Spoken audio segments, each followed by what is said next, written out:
Sus 3 hijos lo abandonaron, sin saber que en la maleta había $5 millones. ¿Alguna vez has confiado tanto en alguien que darías hasta tu último aliento por esa persona solo para descubrir que te traicionaron de la manera más despiadada? Esta es la historia de Alberto Sánchez, un hombre de 75 años que lo dio absolutamente todo por sus 3 hijos, quienes un día lo recogieron con promesas de cuidarlo y llevarlo a un lugar mejor, pero terminaron abandonándolo en medio de una carretera desierta, dejándolo morir bajo el sol implacable que convertía el asfalto en brasas ardientes. Pero lo que ellos jamás imaginaron, lo que nunca sospecharon ni en sus peores pesadillas, es que dentro de esa maleta de cuero marrón que despreciaron y arrojaron junto a él como basura, había escondidos $5 millones en efectivo. Quédate hasta el final de esta historia, porque te garantizo que lo que sucedió después te dejará sin aliento y te hará reflexionar sobre el verdadero significado del amor familiar. Antes de comenzar, no olvides darle like y dejarnos un comentario contándonos desde qué país nos estás acompañando. ¿Nos sigues desde México, España, Argentina, Colombia, Chile o Estados Unidos? Nos encantaría saber de dónde nos ves.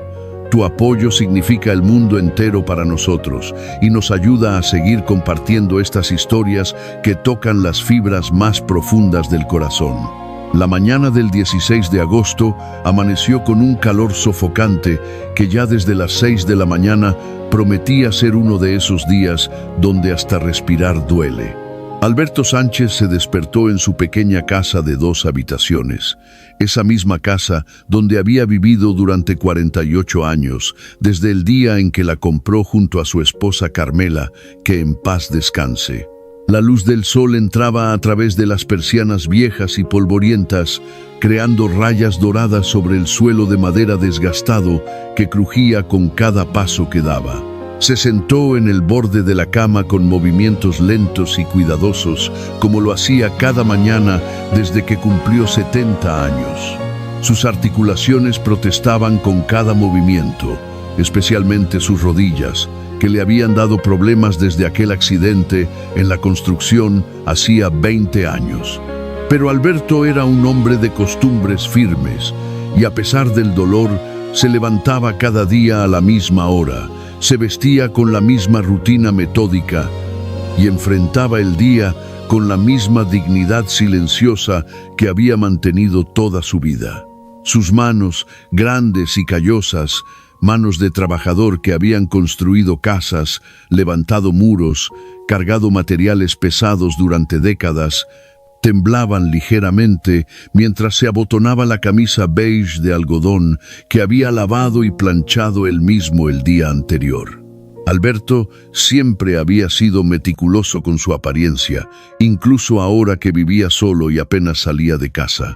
La dignidad no se negocia, solía decir Carmela, y él había hecho de esas palabras su filosofía de vida. Se puso sus pantalones de tela marrón, esos que había comprado hacía 3 años en una tienda de descuentos y que todavía se veían decentes a pesar del uso constante. Se calzó sus botas de trabajo, las mismas que había usado durante toda su vida laboral, ahora gastadas y con las suelas casi completamente lisas, pero que se ajustaban a sus pies como una segunda piel. Finalmente, se colocó su camisa de trabajo color arena, la que tenía los bolsillos en el pecho y las mangas que podían enrollarse, aunque hoy las dejó caídas para protegerse del sol que ya sentía intenso incluso dentro de la casa. Alberto caminó lentamente hacia el pequeño baño que compartía un azulejo agrietado y un espejo que había visto mejores días. Se miró en ese espejo y por un momento no reconoció al hombre que le devolvía la mirada. Su rostro estaba profundamente curtido por el sol, marcado por arrugas profundas que parecían surcos labrados en piedra antigua. Su piel tenía ese tono bronceado permanente de quien ha pasado toda su vida trabajando bajo el sol despiadado. Sus ojos, que alguna vez fueron de un marrón brillante y lleno de vida, ahora se veían cansados, rodeados de bolsas oscuras que hablaban de noches de insomnio y preocupaciones que no lo dejaban dormir. Su cabello, escaso y completamente gris, se veía aplastado por el sombrero que usaba constantemente. Las arrugas alrededor de sus ojos se hacían más profundas cuando entrecerraba los párpados, y podía ver cada año de su vida marcado en su rostro. Las líneas en su frente por las preocupaciones constantes sobre cómo alimentar a su familia. Las arrugas alrededor de su boca por las sonrisas que había forzado cuando no tenía ganas de sonreír. Las marcas en su cuello curtido por décadas de trabajo bajo el sol implacable. 75 años, murmuró para sí mismo, su voz ronca y áspera como papel de lija. 75 años, y aquí estoy, solo como un perro abandonado. Se lavó la cara con agua fría del grifo que goteaba constantemente, ese goteo incesante que había prometido arreglar hacía meses, pero que nunca encontraba la energía ni la motivación para hacerlo. ¿Para qué? Ya nadie venía a visitarlo. Ya nadie se preocupaba por el estado de su casa. Sus hijos habían dejado de venir hacía tanto tiempo que Alberto había perdido la cuenta de los meses, tal vez años. Bajó las escaleras con extremo cuidado, aferrándose al pasamanos de madera que él mismo había instalado hacía décadas.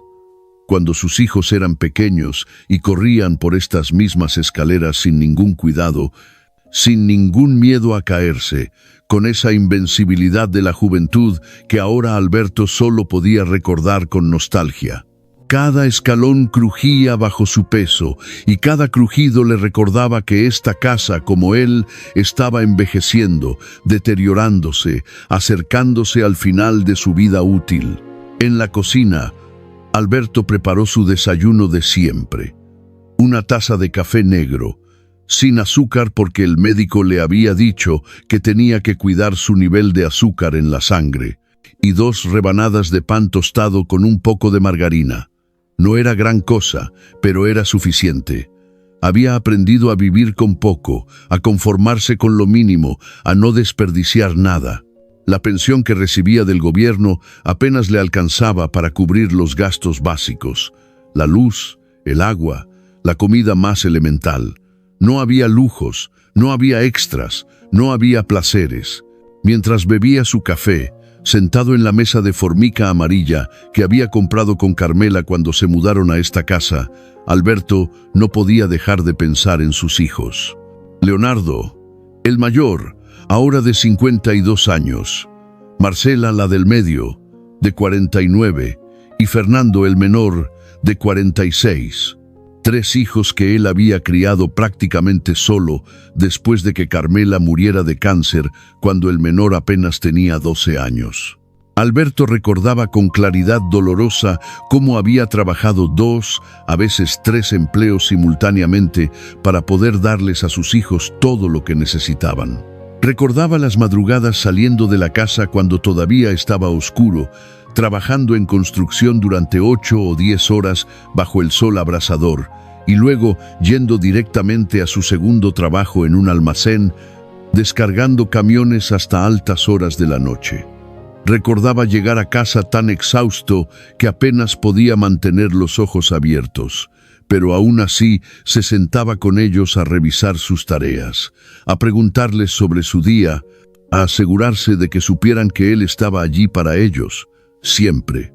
Recordaba cómo se saltaba comidas para que ellos pudieran comer mejor, cómo usaba la misma ropa desgastada año tras año para poder comprarles zapatos nuevos para la escuela, cómo ahorraba cada centavo que podía para poder pagar sus estudios universitarios, para darles las oportunidades que él nunca tuvo. Leonardo había estudiado administración de empresas. Ahora tenía su propia compañía de consultoría, vivía en una casa grande en un barrio exclusivo, conducía un automóvil alemán de lujo. Marcela se había convertido en contadora, trabajaba para una firma importante, tenía un apartamento moderno en el centro de la ciudad, viajaba constantemente por trabajo. Y Fernando era ingeniero, Diseñaba sistemas para empresas tecnológicas, ganaba más dinero en un mes de lo que Alberto había ganado en años enteros de trabajo. Sus 3 hijos eran exitosos, prósperos, realizados. Alberto debería estar orgulloso, y lo estaba, o al menos lo había estado alguna vez. Pero ese orgullo se había ido marchitando con cada visita que nunca llegó, con cada llamada telefónica que nunca se realizó, con cada promesa rota de «pronto te visitamos, papá», que se quedaba en el aire como humo que se disipa. ¿Cuándo había sido la última vez que los vio a todos juntos? Alberto trató de recordar mientras masticaba su pan tostado que sabía a cartón en su boca. ¿Había sido en Navidad? No, esa Navidad la había pasado solo, comiendo una cena congelada que calentó en el microondas mientras veía la televisión sin realmente prestar atención. ¿Había sido en su cumpleaños? Tampoco. Su cumpleaños número 74 había pasado sin una sola llamada, sin un solo mensaje, como si él hubiera dejado de existir para ellos. La última vez que los había visto fue hacía 7 meses, en el funeral de su hermano menor, el tío Jorge. Habían aparecido allí los 3, vestidos con ropa elegante y cara, con sus teléfonos celulares sonando constantemente, con esa prisa perpetua que parecía consumir sus vidas.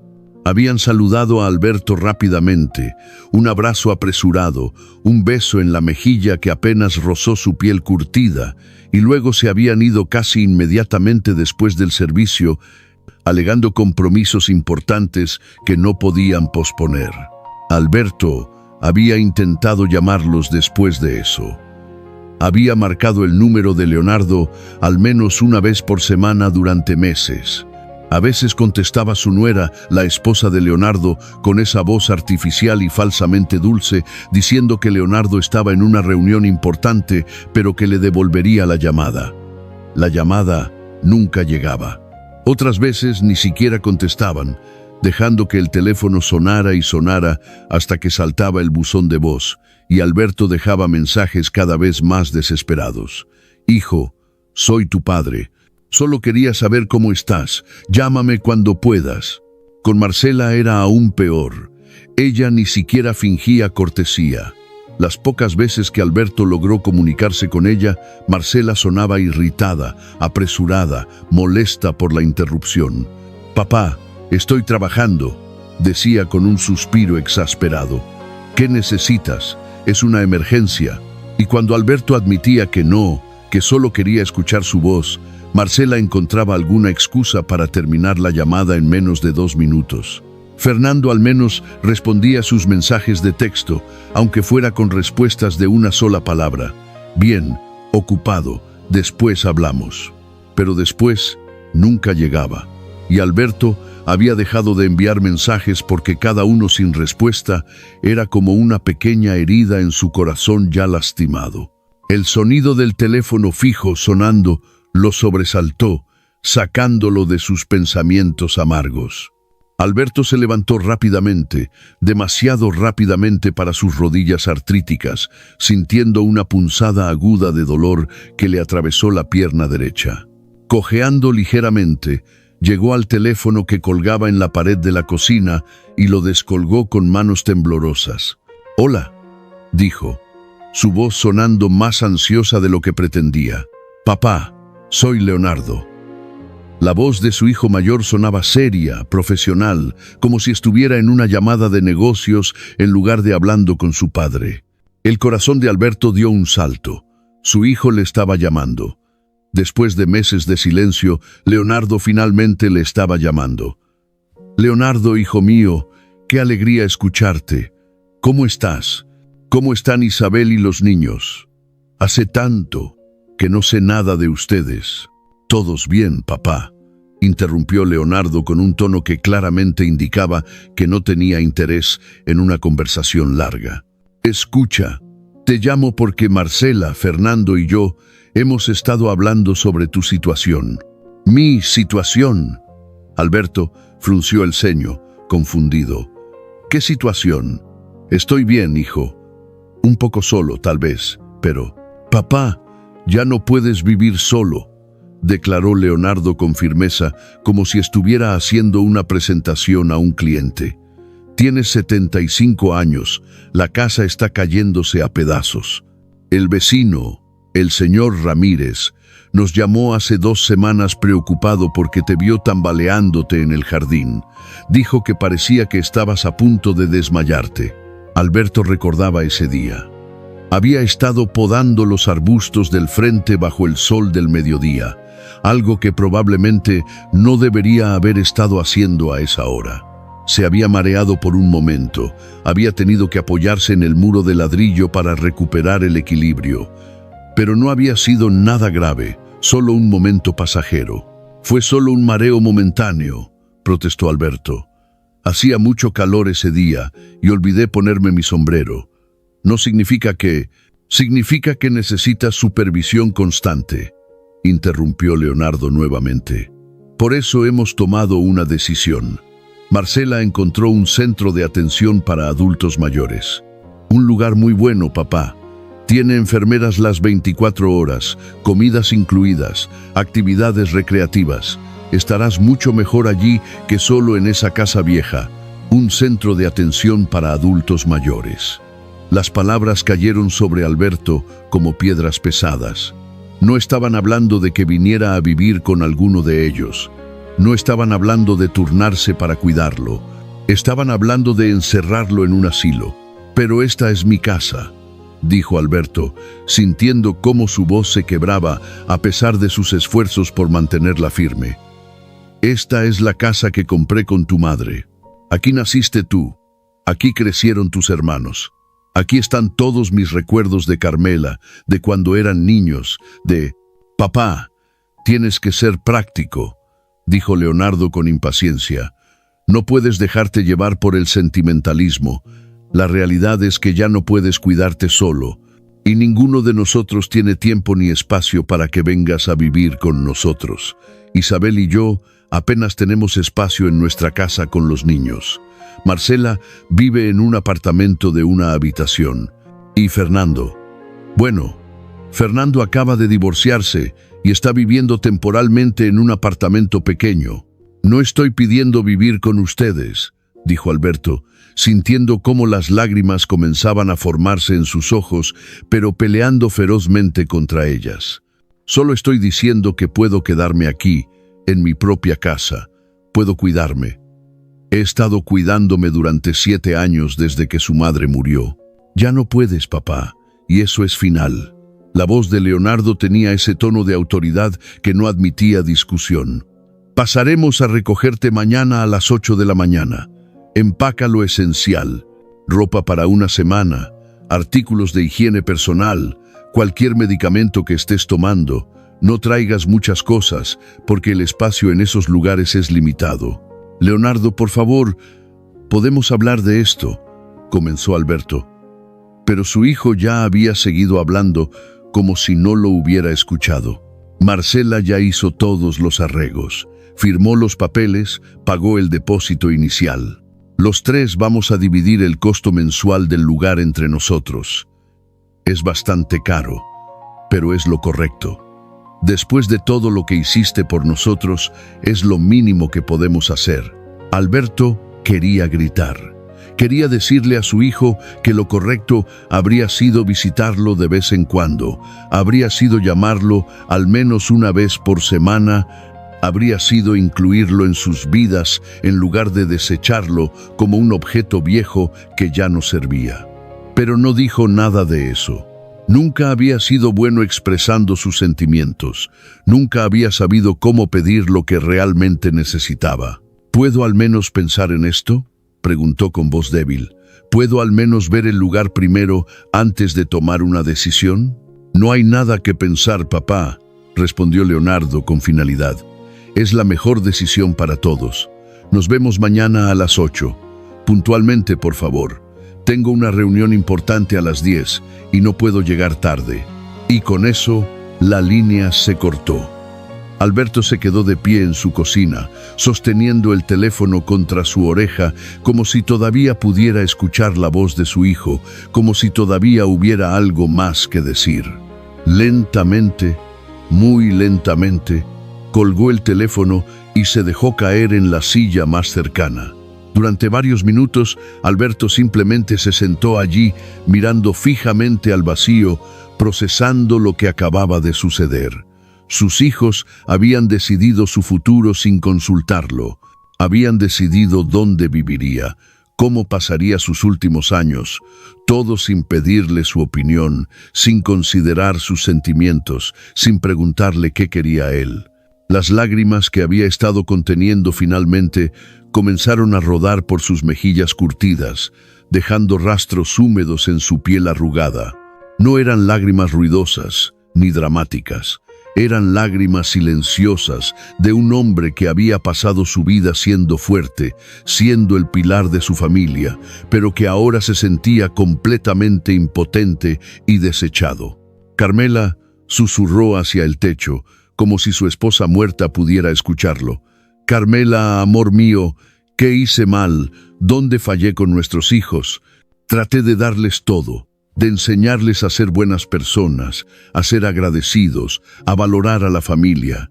¿Dónde me equivoqué?» Pero el techo no respondió y la casa permaneció en silencio, excepto por el tic-tac del viejo reloj de pared en la sala y el goteo incesante del grifo de la cocina. Alberto pasó el resto del día en un estado de aturdimiento, moviéndose por su casa como un fantasma, tocando objetos que habían sido parte de su vida durante décadas. Pasó sus dedos por la mesa, donde había comido miles de comidas con su familia. Se detuvo frente a la repisa donde estaban las fotografías. Su boda con Carmela, ambos tan jóvenes y llenos de esperanza. El nacimiento de cada uno de sus hijos, los cumpleaños, las graduaciones, las celebraciones familiares de tiempos más felices.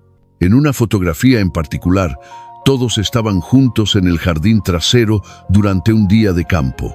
Leonardo debía tener unos 15 años, Marcela 12, Fernando 9. Carmela estaba allí, radiante y hermosa, con ese vestido de flores que Alberto tanto amaba. Y él estaba en el centro, con sus brazos alrededor de sus hijos, todos sonriendo genuinamente, todos felices. ¿Qué había pasado con esa familia? ¿En qué momento todo se había desmoronado? Mientras el sol comenzaba a ponerse, tiñendo el cielo de naranjas y púrpuras, Alberto subió lentamente a su habitación. Del armario sacó su vieja maleta de cuero marrón, la misma que había usado cuando él y Carmela viajaron a conocer el mar hacía tantos años. Qué jóvenes eran entonces, qué llenos de vida y sueños. Abrió la maleta sobre su cama y comenzó el doloroso proceso de decidir qué partes de su vida merecían ser salvadas. Dobló cuidadosamente algunas camisas de trabajo, sus pantalones más decentes, ropa interior, calcetines. Agregó su neceser con sus artículos de higiene, su cepillo de dientes, su navaja de afeitar, el jabón que usaba. También incluyó el pequeño marco con la fotografía de Carmela que siempre mantenía en su mesita de noche, la imagen de ella sonriendo el día de su boda. No podía dejar eso atrás, pero había algo más. Algo que Alberto había guardado en secreto durante 7 años, desde el día en que Carmela murió. Algo que ni siquiera sus hijos sabían que existía. Alberto se arrodilló junto a su cama, ignorando el dolor agudo que atravesó sus rodillas, y metió la mano debajo del colchón. Sus dedos tantearon hasta encontrar lo que buscaba. Varias bolsas de tela gruesa, pesadas y abultadas. Las sacó con cuidado, una por una, y las colocó sobre la cama junto a la maleta abierta. Dentro de esas bolsas estaba el resultado de 48 años de trabajo incansable, $5 millones en efectivo. Una fortuna que Alberto y Carmela habían acumulado centavo a centavo, billete a billete, durante toda su vida de trabajo duro y sacrificio extremo. Alberto no era un hombre educado. Había dejado la escuela a los 14 años para trabajar y ayudar a su familia, pero era inteligente a su manera, astuto en formas que los libros no enseñaban. Y una de las lecciones más importantes que había aprendido en su vida era que los bancos no eran amigos de las personas como él. Había visto demasiadas veces cómo los bancos se quedaban con las casas de familias trabajadoras que no podían pagar sus hipotecas. Había visto cómo las cuentas de ahorro se congelaban sin explicación, cómo los impuestos se comían lo poco que la gente lograba ahorrar. Así que él y Carmela habían tomado una decisión. Todo el dinero que pudieran ahorrar lo guardarían en efectivo, escondido, seguro, fuera del alcance de bancos y gobiernos. No había sido fácil. Cada billete en esas bolsas representaba un sacrificio. Representaba comidas que no habían comido para poder ahorrar. Representaba ropa que no habían comprado, vacaciones que no habían tomado, lujos que se habían negado. Representaba horas extras trabajadas cuando el cuerpo rogaba por descanso. Representaba cada centavo que habían podido esconder, mes tras mes, año tras año. La mayoría del dinero provenía de un trabajo particular que Alberto había hecho durante casi 20 años. Además de su trabajo regular en construcción, Alberto había desarrollado una reputación como el mejor albañil de la zona. Los ricos de la ciudad, los que vivían en las mansiones en las colinas, lo contrataban específicamente a él para trabajos especiales: construir muros de piedra, instalar pisos de mármol, crear patios elaborados. Y pagaban bien, muy bien, especialmente si Alberto aceptaba trabajar en efectivo sin declarar el ingreso. Alberto nunca se había sentido culpable por eso. Él trabajaba honestamente, hacía un trabajo excelente, se ganaba cada centavo. Si los ricos querían evitar pagar impuestos y él podía beneficiarse de eso, ¿por qué no? El gobierno nunca había hecho nada por él, excepto quitarle dinero que apenas podía permitirse perder. Carmela había sido igual de astuta. Ella trabajaba limpiando casas y muchas de sus clientas ricas preferían pagarle en efectivo. Carmela tomaba ese dinero y lo escondía, agregándolo a la creciente reserva que mantenían bajo el colchón. Durante 48 años habían vivido modestamente, gastando solo lo mínimo necesario para sobrevivir, ocultando cuidadosamente su verdadera situación financiera. Sus hijos nunca supieron. Sus vecinos nunca supieron. Nadie lo sabía excepto Alberto y Carmela. Cuando Carmela estaba en su lecho de muerte, debilitada por el cáncer que había consumido su cuerpo, pero con su mente todavía clara y aguda, había hecho que Alberto le prometiera algo. Alberto había susurrado con voz apenas audible, sus dedos esqueléticos apretando débilmente la mano callosa de su esposo. «Prométeme que no les dirás a los niños sobre el dinero. No todavía. No hasta que estés absolutamente seguro de que lo necesitan por las razones correctas». «¿Qué quieres decir?», había preguntado Alberto, confundido a pesar de su dolor. Carmela había tosido, una tos seca y áspera que hacía temblar su cuerpo frágil. «He estado observándolos, Alberto. He visto cómo han cambiado. Ya no son los niños dulces que criamos. Se han vuelto diferentes, codiciosos, centrados solo en el dinero y el éxito. Si les dices sobre el dinero ahora, vendrán por él, no porque nos amen, sino porque lo quieren. Estás siendo dura con ellos, amor», había protestado Alberto débilmente, aunque en el fondo de su corazón sabía que Carmela tenía razón. «Prométemelo, Alberto», había insistido Carmela, sus ojos empañados por el dolor fijándose en los de su esposo con una intensidad desesperada. «Promete que guardarás el secreto. Usa el dinero sabiamente. Úsalo cuando realmente lo necesites, para tu seguridad, para tu futuro. Pero no se lo des a ellos, a menos que merezcan realmente tenerlo, a menos que demuestren que todavía tienen corazón». Alberto había prometido. Había sostenido la mano de su esposa moribunda y había jurado que mantendría el secreto del dinero, que lo usaría sabiamente, que esperaría hasta el momento correcto. y había mantenido esa promesa. Durante 7 largos años había vivido con su pequeña pensión del gobierno, apenas suficiente para cubrir sus necesidades básicas. Había pasado frío en invierno para ahorrar en calefacción. Había comido comidas sencillas y baratas para estirar cada peso. Había usado la misma ropa vieja una y otra vez. Todo mientras 5 millones de dólares yacían escondidos bajo su colchón. Había habido momentos en que estuvo tentado a usar el dinero. Momentos en que el hambre era tan fuerte que consideraba sacar algunos billetes para comprarse una comida decente. Momentos en que el frío del invierno era tan intenso que pensaba en usar parte del dinero para reparar el calentador roto, pero siempre se detenía, recordando su promesa a Carmela. Ahora, mientras miraba las bolsas de dinero sobre su cama, Alberto se preguntaba si había llegado el momento de usarlo. Sus hijos querían enviarlo a un centro de atención para adultos mayores. Tal vez podría usar parte de este dinero para pagar por un lugar mejor, un lugar donde tuviera su propia habitación grande, con ventanas que dieran a un jardín, donde la comida fuera buena, donde las enfermeras fueran amables y atentas. Pero algo en su corazón le decía que no. Algo le decía que esto no era lo que Carmela había querido decir, que todavía no era el momento correcto, que debía seguir esperando, seguir confiando en la promesa que le había hecho a su esposa. Con manos cuidadosas pero firmes, Alberto colocó las bolsas de dinero en el fondo de la maleta. Las acomodó cuidadosamente, asegurándose de que quedaran planas y estables.